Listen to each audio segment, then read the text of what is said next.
Welcome to the economics class. Today we will study about the scope of statistics.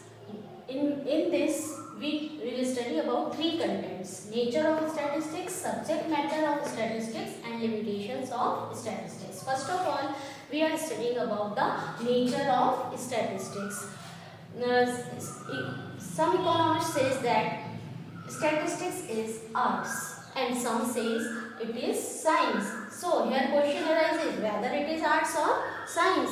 So it is rightly observed that statistics is both science as well as arts. Now how it is like a science? It is like a science because all the study is systematically we are doing, and systematically हो रही है सारी study, data collection हो रहा है, scientific methods we are using in this subject, so it is like a subject science, and in the end we also drawn out conclusion on the basis of different statistical methods and tools and experiments.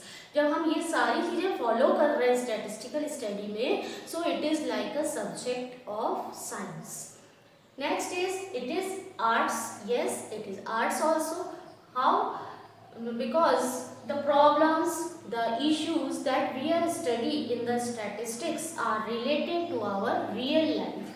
जिन भी problems के ऊपर हम research कर रहे हैं, हम data collection कर रहे हैं या हम उनको आगे कंक्लूजन तक लेके जा रहे हैं, एनालिसिस कर रहे हैं, वो सारी प्रॉब्लम्स या इश्यूज जो हैं वो हमारी रियल लाइफ से रिलेटेड है. लाइक अगर हम अनएम्प्लॉयमेंट के बारे में पढ़ रहे हैं तो unemployment is a real life situation, और जब तक हमें उसका मैग्नीट्यूड नहीं पता होगा वो मीनिंगलेस होगा हमें उसके बारे में पढ़ना. तो स्टैटिस्टिक्स हमें हमारी रियल लाइफ से जुड़ी हुई जितनी भी इकोनॉमिक इश्यूज हैं, इकोनॉमिक प्रॉब्लम्स हैं, उन सब के बारे में डिटेल में हम उसमें स्टडी करते हैं एंड रियल फैक्ट्स हमें पता होते हैं. अनएम्प्लॉयमेंट है जैसे मैंने आपको बताया, तो अनएम्प्लॉयमेंट का हमें पता है 17% people are unemployed in India. जब हमें किसी भी प्रॉब्लम का मैग्नीट्यूड थ्रू स्टैटिस्टिक्स पता चल रहा है तो हम उस प्रॉब्लम को इजीली सॉर्ट आउट भी कर पाएंगे, पॉलिसीज बना करके, डिफरेंट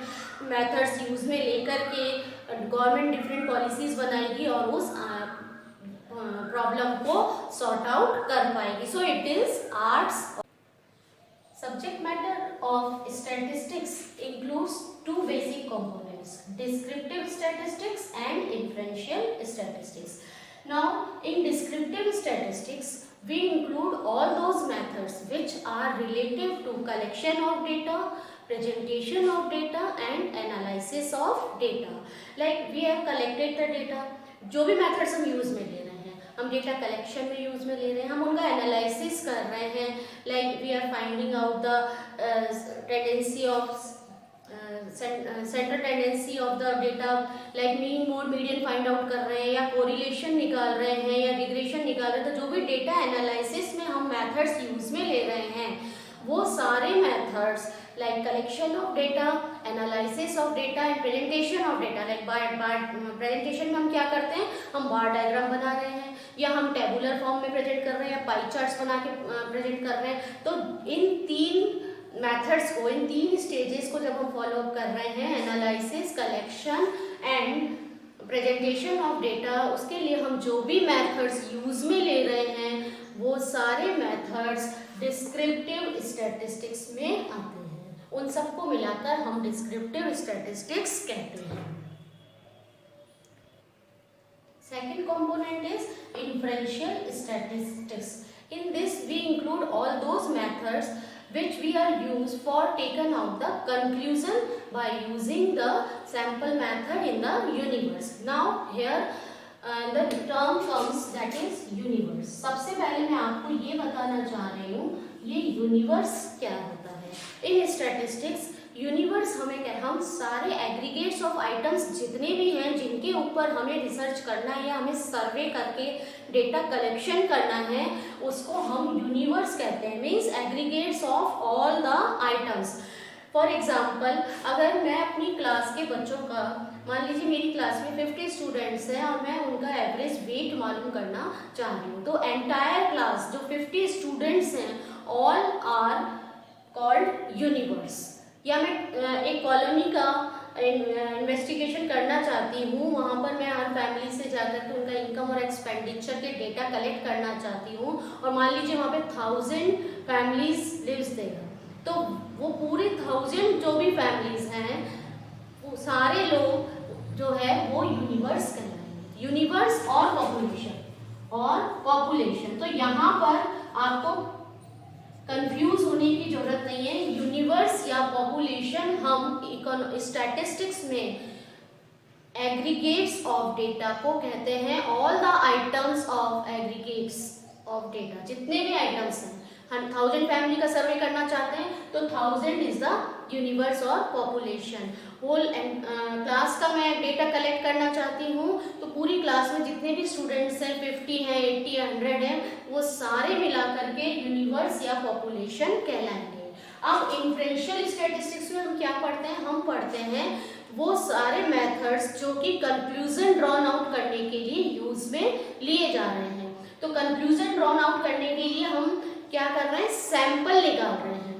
बेटा आपने ये word, I think you heard this word sample, sorry